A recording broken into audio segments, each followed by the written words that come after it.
In the last video, we explored monetary policy through a timeline of banking that took us through the development of the Federal Reserve, which is our United States central bank and is the authority for the U.S.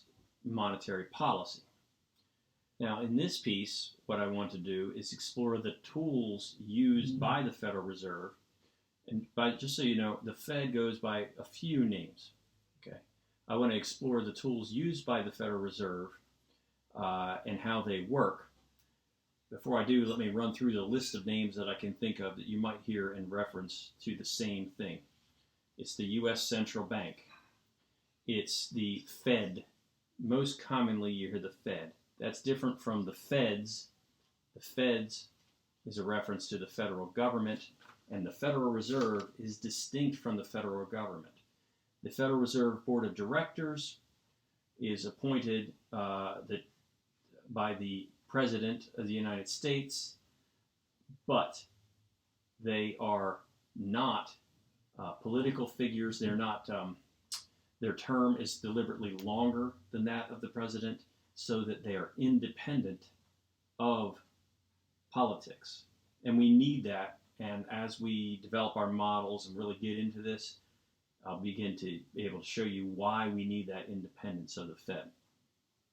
Some people don't like the independence of the Fed because they're not controlled by the people the way politicians are. But there's a reason for that. Okay, so they're called Federal Reserve, the Fed, the U.S. Central Bank. The Open Market Committee determines what they're going to do with open market operations, which is the primary tool of the Fed. So you might hear of the OMC or the Open Market Committee. Very often you will hear of the chair of the Fed, who is currently Jerome Powell. And Jerome Powell actually also goes by two names. Sometimes they call him Jay Powell, and sometimes they call him Jerome Powell, depending on the commentator that you're listening to on the news. I don't actually know which one he prefers, but it adds to the confusion. The former chair of the Fed was Janet Yellen. She was appointed by Obama, and she was the first female president of the chairwoman of the Federal Reserve Board of Governors. By the way, I said the chair or something, but the Board of Governors are the name of the members of the chair of the Federal Reserve, the group. But the chair of the board is currently Jerome Powell and was Janet Yellen. Janet Yellen,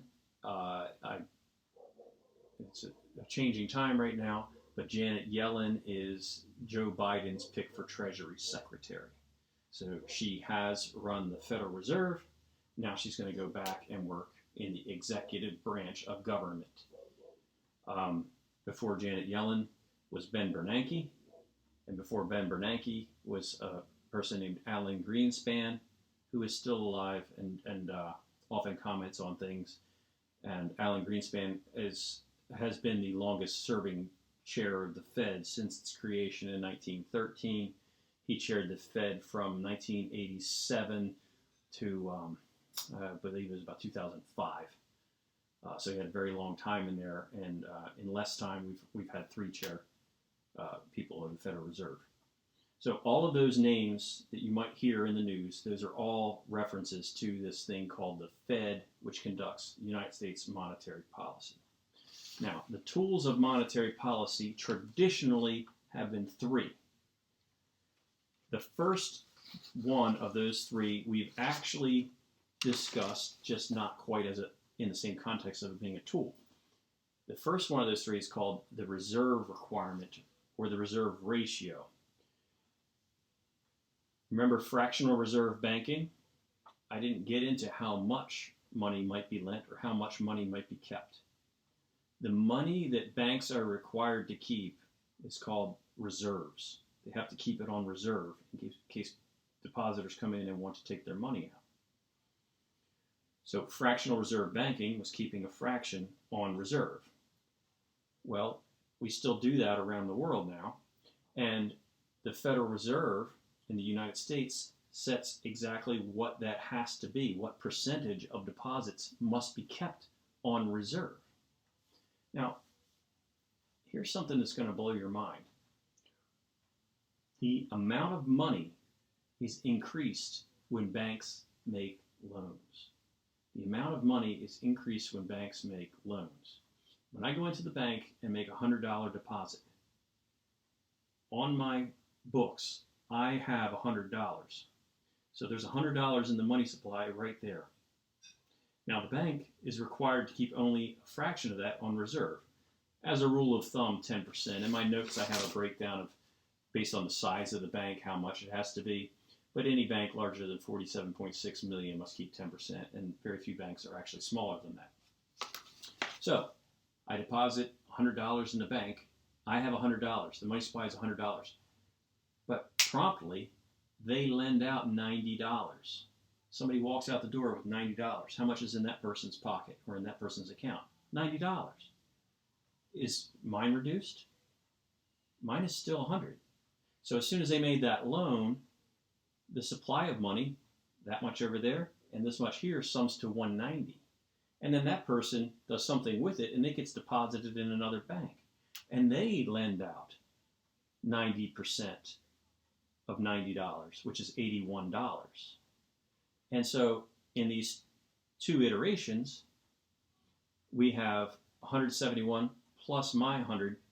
That amount is now $271 because it's on all of our books. And so forth and so on until that's down to fractions of a penny, that money gets lent out. If the Federal Reserve were to change that reserve requirement, let's say to 5%, banks could lend out more. That would vastly increase the money supply because banks could lend out a larger fraction or would be required to keep on reserve a smaller fraction. So the reserve requirement is a tool of the Federal Reserve, but they don't really change that. That's been consistent my whole life, and that would be, they call it a blunt instrument to try to address problems in the economy.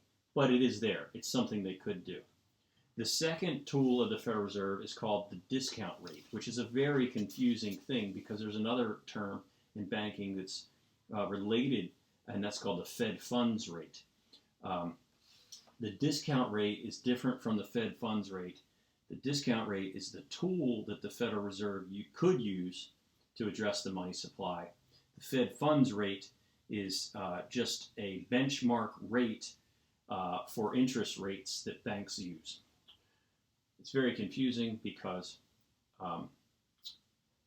it's got the same name in it. Okay, but let's focus on the discount rate because that's the tool of the Fed. The discount rate works like this.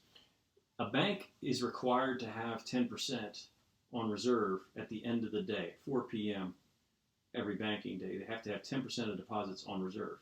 Well, you know, you don't go to the bank at 3:50 one day and they say, oh, we're all lent out. I can't do any more loans today. It doesn't work that way. It's too dynamic. If they're going to be more than lent out than they should be, well, they can go borrow money to meet that 10% requirement themselves. One place they could borrow that money is from the Fed itself, but they have to pay an interest rate, an overnight interest rate to do that. And the higher the interest rate the Fed would charge them, the less likely they are to do that. Because it's hard to be profitable on loans if you're going to be charged a lot. The rate that the Federal Reserve would charge banks for short-term borrowing is called the discount rate, or borrowing at the discount window. Yet another term for the same thing, adding to the confusion around this. But that is another tool the Fed has to address the money supply. The third and primary tool of the third traditional and primary tool of the Federal Reserve is called open market operations. Open market operations are how the Fed can change the money supply very dynamically, or very, as it was said in the charter, elastically. It can be very responsive. Picture the Federal Reserve, just to think of it in a metaphorical sense here, as being this building that has a door on one side, a vault on one side, and a vault on the other side. And in one vault, they have a lot of US dollars locked away. And in the other vault, they have a lot of US Treasuries. And US Treasuries are the bonds issued, we talked about this before, by the federal government when they borrow money. So they have a whole vault full of those over there. And they have money over here.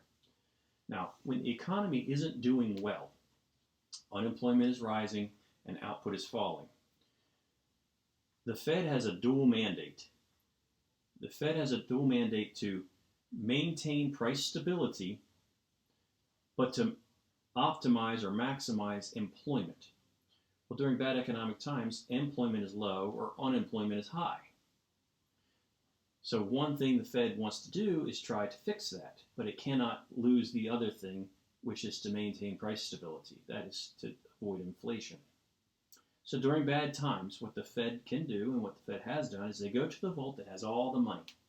They take out a bunch of money and they know exactly how much they want to take out for what they're trying to do. And they go to a bond trading desk at one or some of the country's major banks. They lay that money on the bond trading desk and they say, we'll buy this many dollars worth of US Treasuries. And they take those and they lock those in that vault, nice and neat. Well, now that bank has all that amount of money from the Fed. They can lend out 90% of it. And then that's going to ripple through the economy because of all that lending we just described. It will ripple through just like our Keynesian multiplier. This rippling is called the multiplier effect. And in the next piece, I will explore how to calculate the multiplier effect because I know you need to be able to do that for problems, okay? But for now, let's just think about it sort of in the abstract. So the Federal Reserve, again, is trying to heat up the economy. What do? They buy bonds. They buy it with cash. That increases the money supply. They lock away the bonds. We don't really care about that. Now, what if the economy is getting really hot? What if demand pull inflation is starting to rear its ugly head and people are buying stuff because they have money in their pockets, which is putting money in people's pockets, so they're buying stuff, and we're really starting to see prices rise? What if people are, as Alan Greenspan described it, as irrationally exuberant, and they just keep buying stuff, and we start to see inflation? Will fiscal policy makers have much incentive to address that? I mean, everybody's got a job, everybody's feeling good. Politicians like that. They're elected. They always have re-election or the opportunity to move into higher office or to get their friends or allies elected that will serve them well if they are. So politicians have very little incentive to address demand pull inflation. That's why we need an independent Fed. Another term to describe the Fed, not really a name, but you hear the Fed described as the party poopers. Because everybody's been to a party where things are getting going, right? The music's loud, people are really coming in the door, it's getting crowded, it's getting loud, you know, things are going on, you got people going around, everybody's talking, everybody's having a good time, people are getting a little drunk, right? Then what happens? Well, if nothing is done about it, most people watching this are thinking, the cops are going to come. There are going to be negative consequences to the party getting really going. But then occasionally, in some parties, you have somebody, often the host or a friend of the host, who says, all right, that's it. Turn that music down. Come in from the yard and close the door because the cops are going to come. Get off the table. Put your clothes on. All these things. Reel it in. We're getting carried away. That's the job of the Fed. That's what they're here to do. They're here to be the party poopers, or another figure of speech is to pull away the punch bowl on the metaphor that the punch is spiked with alcohol, right? That's why we have them, and we want them to be independent of government so that they will reel things in when we need them to. So if that's the situation, if inflation is getting high or price stability is being lost from their dual mandate, now it's time for them to cool off the economy. To cool off the economy, they sell bonds. They go to their vault, they take out a bunch of bonds, they lay them on the bond trading desks, and they say, give me the money. And the people at the bond trading desks go, oh man, You're cooling down the economy. Okay. And they give them the money, and then they lock that money away. What does that do to the money supply? Tightens the money supply. In the next video, we're going to explore how the expansion of the money supply that I first described with the the buying of U.S. Treasuries expands the money supply, or the selling of U.S. Treasuries to tighten the money supply. We're now going to explore in the next piece, we're about to explore in the next piece, how that works to heat up or cool down the economy respectively. Before I do, I will tell you about the last tool of the Fed. Of there are now 4. I've called these 3 that I've described traditional tools. This last tool is not a traditional tool. It's a new tool, and relatively, it's what the Fed did in response to the Great Recession, and that's called quantitative easing. It's just like the open market operations, except instead of pulling bonds out instead of pulling cash out and buying bonds, they make up new money electronically and buy bonds. It's not even in the vault. It's never been created. It's created via computer, and it's new money, which is pretty bold. It works because we haven't experienced any inflation with it. It's just like printing money, but we haven't experienced any downside. It was attempted over several years in Japan in the early 2000s because they were fighting deflation, and they continue to fight deflation as far as I know even today. They have not borne any consequence of printing new money in terms of quantitative easing, and the U.S. has now gone through rounds of quantitative easing in response to the Great Recession, and of course we haven't dealt with any inflation as a result of it either, but that's what it is. It's using new money to buy U.S. Treasuries instead of money in the the metaphorical vault that I'm pretending is behind me. So those are the tools of the Federal Reserve. Open market operations, that's where the action is. And in the next piece, I'll go through the mechanics of how increasing the money supply heats up the economy, or decreasing the money supply cools off the economy.